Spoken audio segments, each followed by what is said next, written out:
Hola chicos, hoy vamos a continuar la conversación de los pronombres. Hoy voy a hablar de los pronombres plurales. Last time we discussed how all of these are the singular pronombres. Yo, tú, él, ella, usted.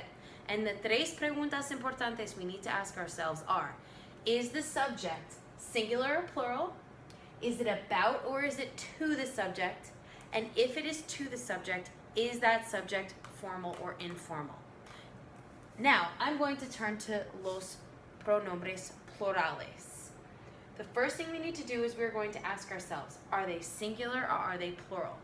Well, over here, we're noticing that the arrows are being indicated to more than one person.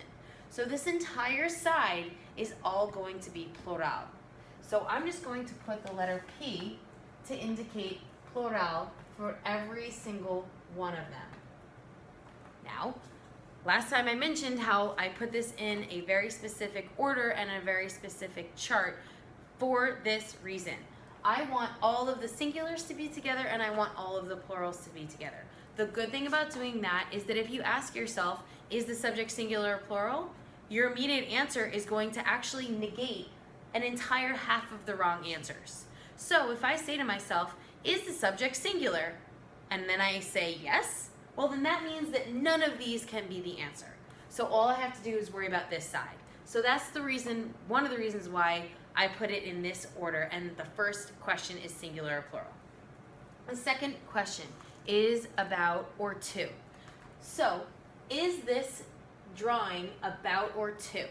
Well, it is about because the arrow is pointing to yourself and to others.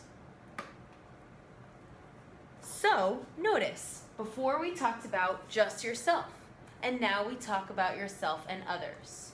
So there is a correlation between these two sides. They are both talking about yourself, at least yourself. You are included in both of those. Next, this is talking to a group.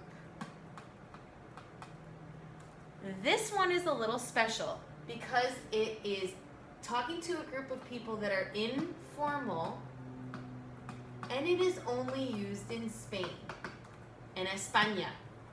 When you're in España and you're talking to a group of your friends, you are going to use this one because they are informal and it is talking to a group. Now notice, this is talking to one person who's a friend or informal. This is talking to a group of people who are a friend or informal. So the correlation between them is that you are talking to informal. Okay, following me here?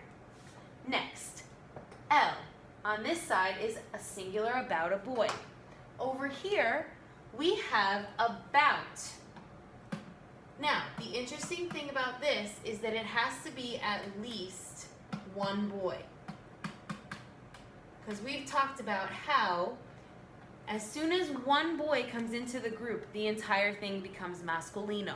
For example, Sara y Marta son bolivianas.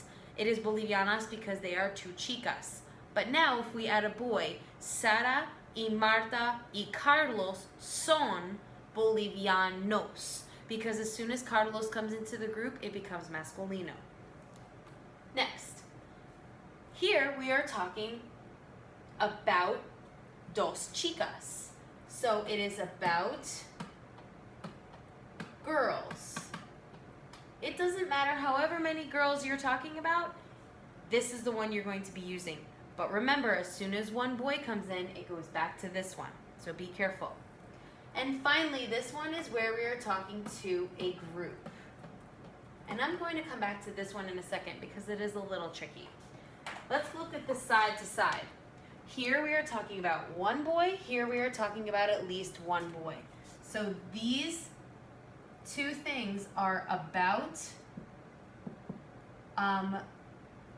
something that is masculine or people that are masculine.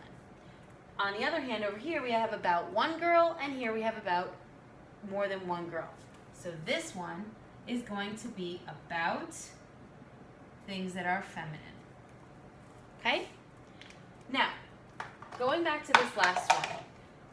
This is a little bit tricky. Here, we are talking to a group.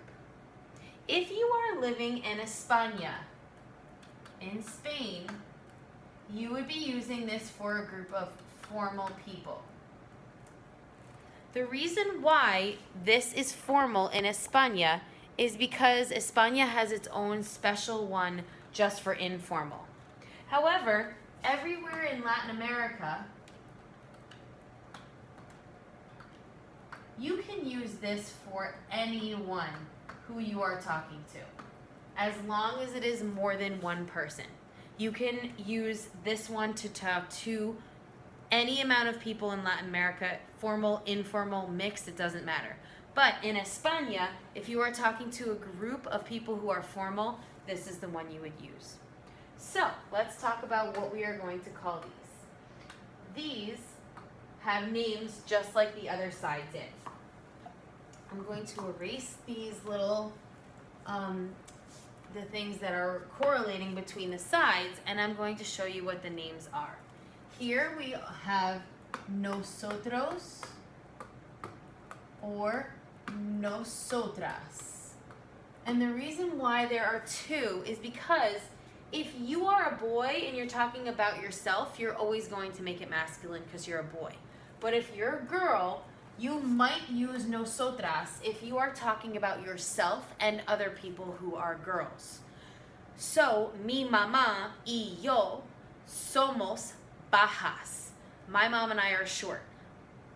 But as soon as I have a boy who comes in, mi mamá, mi hermano y yo somos bajos. My mom, my brother and I are short. Then I would change it to nosotros. So I would say nosotras somos bajas for my mom and I. And then I would say nosotros somos bajos for my mom, my brother and I. Similar thing here, except here we are talking to a group. Vosotros, vosotras. If you are talking to a group in Spain of friends that are only boys or a mixture of boys and girls, you would use vosotros. If you're talking to a group of friends in Spain who are only chicas, then you would use vosotras. Here we have ellos.